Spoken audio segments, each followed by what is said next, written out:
আসসালামু আলাইকুম। সংবাদে আপনাদের সবাইকে স্বাগত জানাচ্ছি। আমি ফিরোজ তোহা। শুরুতেই সংবাদ শিরোনাম।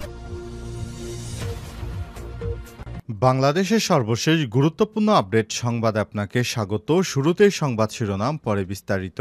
শুরুতেই জানাবো, পাচারকৃত কয়েকশত কোটি ডলার এবছরই ফিরে আনা সম্ভব। অর্থ উপদেষ্টা ডক্টর সালেউদ্দিন আহমেদ বলেছেন, বিগত স্বৈরাচারী শেখ হাসিনার সময়ে পাচার হওয়া অর্থ ফিরে আনতে চুক্তিসহ বিভিন্ন প্রক্রিয়া শুরু হয়েছে। এবছরের মধ্যেই কয়েকশত কোটি ডলার দেশে ফিরে আনা সম্ভব। আজ মঙ্গলবার সচিবালয় সরকারি ক্রয় সংক্রান্ত উপদেষ্টা পরিষদ কমিটির বৈঠক শেষে সাংবাদিকদের এক প্রশ্নের জবাবে সব তথ্য জানান তিনি।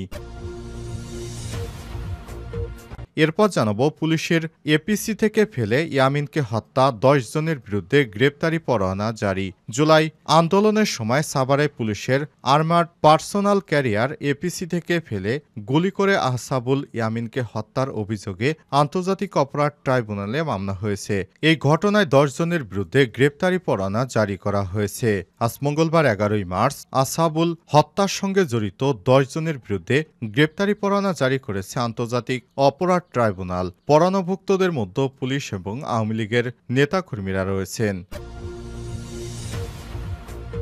এদিকে ঢাকায় টিউলিপের ফ্ল্যাটের সন্ধান পেয়েছে দুদক। ঢাকার গুলশানে বাংলাদেশের সাবেক প্রধানমন্ত্রী শেখ হাসিনার ভাগ্নি টিউলিপ সিদ্দিকের ফ্ল্যাটের সন্ধান পেয়েছে দুর্নীতি দমন কমিশন দুদক। আজ মঙ্গলবার 11 মার্চ দুদক সূত্র থেকে এসব তথ্য জানা গেছে। এবারে জানাবো, সুধা সদন সহ শেখ হাসিনা পরিবারের সম্পত্তি জব্দের আদেশ। ছাত্র জনতার আন্দোলনে ভারতে পালিয়ে যাওয়া সাবেক প্রধানমন্ত্রী শেখ হাসিনার পরিবারের ধানমন্ডি সুধা সদন সহ কিছু সম্পত্তি জব্দের আদেশ দিয়েছে আদালত। যাদের সম্পত্তি জব্দ করা হয়েছে তারা হলেন সজীব ওয়াজেদ জয়, সাইমা ওয়াজেদ পুতুল, শেখ রেহানা সিদ্দিক, টিউলিপ সিদ্দিক ও রেদওয়ান মুজিব সিদ্দিক। এদিকে এনসিপির ইফতারে যাবেন বিএনপি নেতা মঈন খান এবং সালাউদ্দিন আহমেদ। জাতীয় নাগরিক পার্টি এনসিপির উদ্যোগে রাজনৈতিক দলগুলোর সম্মানে ইফতার মাহফিলে বিএনপি থেকে দলটির স্থায়ী কমিটির সদস্য ড আব্দুল মঈন খান, সালাউদ্দিন আহমেদ যোগ দিবেন বলে জানা গেছে। বিএনপি মিডিয়ার সেলের সদস্য সাইরুল কবির খান বিষয়টি নিশ্চিত করেছেন। এবং সর্বশেষ জানাবো, ধর্ষকদের সর্বোচ্চ শাস্তির দাবিতে শাহবাগে অবস্থান কর্মসূচি শিক্ষার্থীরা। ধর্ষণের প্রতিবাদ ও ধর্ষকদের সর্বোচ্চ শাস্তি মৃত্যুদণ্ড নিশ্চিত করার দাবিতে রাজধানীর শাহবাগে সকাল সন্ধ্যা অবস্থান কর্মসূচি পালন করছেন 30টি কলেজের শিক্ষার্থীরা। আজ মঙ্গলবার বেলা 11টা থেকে শুরু হয়েছে তাদের এই অবস্থান কর্মসূচি।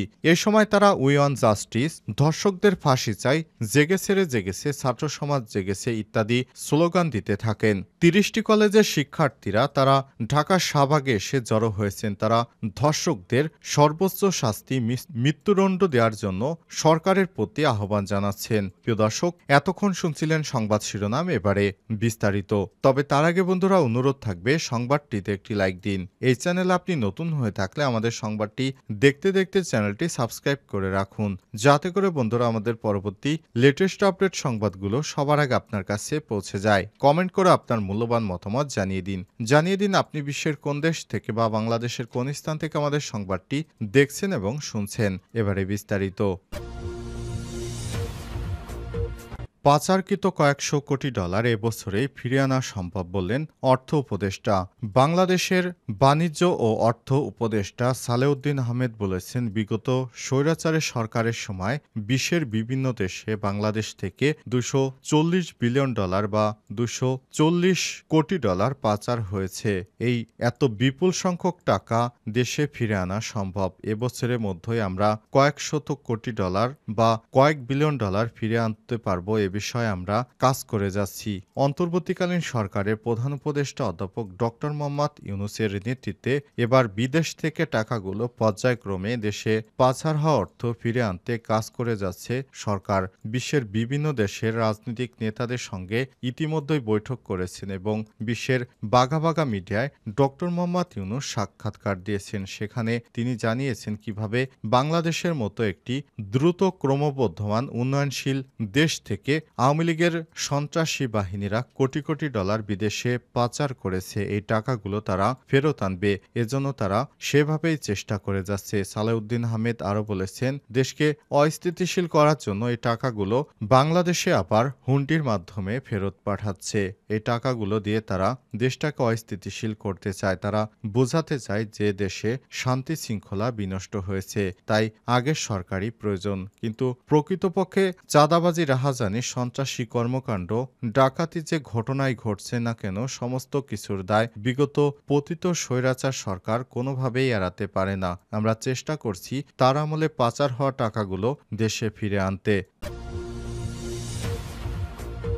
পুলিশের এপিসি থেকে ফেলে ইয়ামিনকে হত্যা, ১০ জনের বিরুদ্ধে গ্রেপ্তারি পরোয়ানা জারি। জুলাই আন্দোলনের সময় সাভারের পুলিশের এপিসি গাড়ি থেকে ফেলে দিয়ে গুলি করে হত্যা ঘটনায় আসাবুল ইয়ামিনকে হত্যার অভিযোগে আন্তর্জাতিক অপরাধ ট্রাইব্যুনালে মামলা হয়েছে আজ। এই ঘটনায় ১০ জনের বিরুদ্ধে গ্রেপ্তারি পরোয়ানা জারি করা হয়েছে। আজ মঙ্গলবার ১১ মার্চ আসাবুল ইয়ামিনকে হত্যার সঙ্গে জড়িত ১০ জন ব্যক্তির বিরুদ্ধে গ্রেপ্তারি পরোয়ানা জারি করেছে আন্তর্জাতিক অপরাধ ট্রাইব্যুনাল। পরোয়ানাভুক্তদের মধ্যে পুলিশ ও আওয়ামী লীগ নেতাকর্মীরা রয়েছেন। গত ১৮ জুলাই ঢাকার সাভারে ব্যাংক কলোনির সামনে গুলিবিদ্ধ আসাবুল ইয়ামিনকে এপিসি গাড়িতে তুলে পুলিশের পর তাকে গাড়ি থেকে রাস্তায় ছুঁড়ে ফেলে দেওয়া হয়। এরপর রাস্তার ডিভাইডার এর উপর দিয়ে উপর করে ফেলে রাস্তার অন্য পাশে ছুঁড়ে ফেলে দেওয়া হয়। প্রথমে এপিসি গাড়ি থেকে তাকে পুলিশ লাঠিসোঁটা দিয়ে ধাক্কিয়ে সেই প্রায় ৬ ফিট উপর থেকে ফেলে দেয়। এরপর তাকে টেনে হিঁচড়ে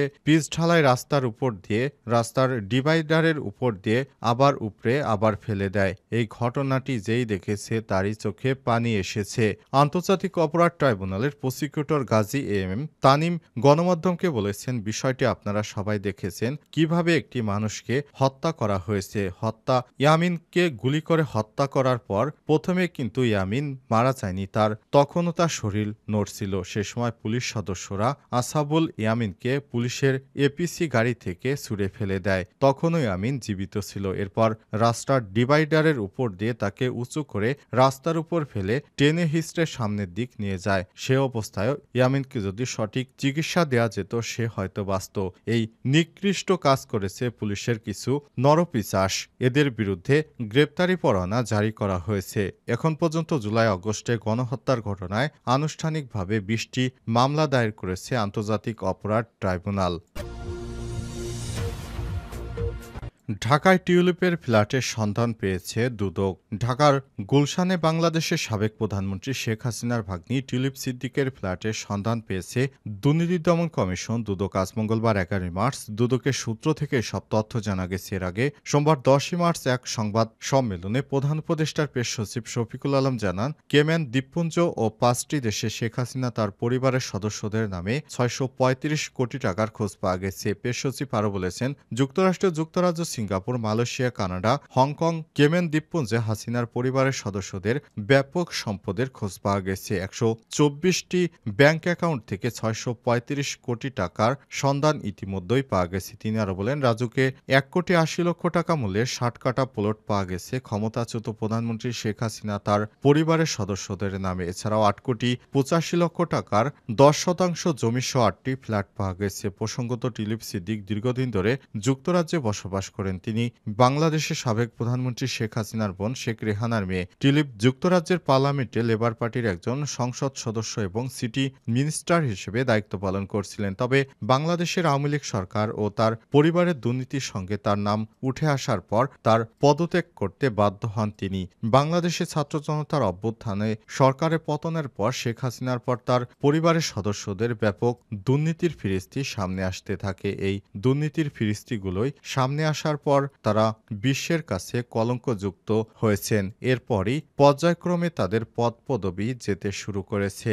শেখ হাসিনা পালিয়ে যাওয়ার পর ভারতে বসে উস্কানিমূলক কথাবার্তা বলে দেশকে অস্থিতিশীল করার চেষ্টা করছে। এই বিষয়টি আন্তর্জাতিক অপরাধ ট্রাইব্যুনালে বারবার উঠে এসেছে। এরপর শেখ হাসিনার বিদ্বেষমূলক বক্তব্য বাংলাদেশের মিডিয়ায় প্রচারে নিষেধাজ্ঞা আরোপ করে আন্তর্জাতিক অপরাধ ট্রাইব্যুনাল। সেখানে শেখ হাসিনা আওয়ামী লীগের বিদ্বেষমূলক কথাবার্তা দেশকে অস্থিতিশীল করার চক্রান্তর বিষয়ে নানা হুমকি-ধামকি এসব কথাগুলো প্রচারে নিষেধাজ্ঞা আরোপ করা হয়। যারা শেখ হাসিনার বিদ্বেষমূলক বক্তব্য প্রচার করবে তাদের বিরুদ্ধেও অ্যাকশনে যাওয়ার ঘোষণা দিয়েছে ট্রাইব্যুনাল। এরপর থেকেই শেখ হাসিনার বিদ্বেষমূলক বক্তব্য মিডিয়া থেকে বন্ধ করে দেওয়া হয়েছে।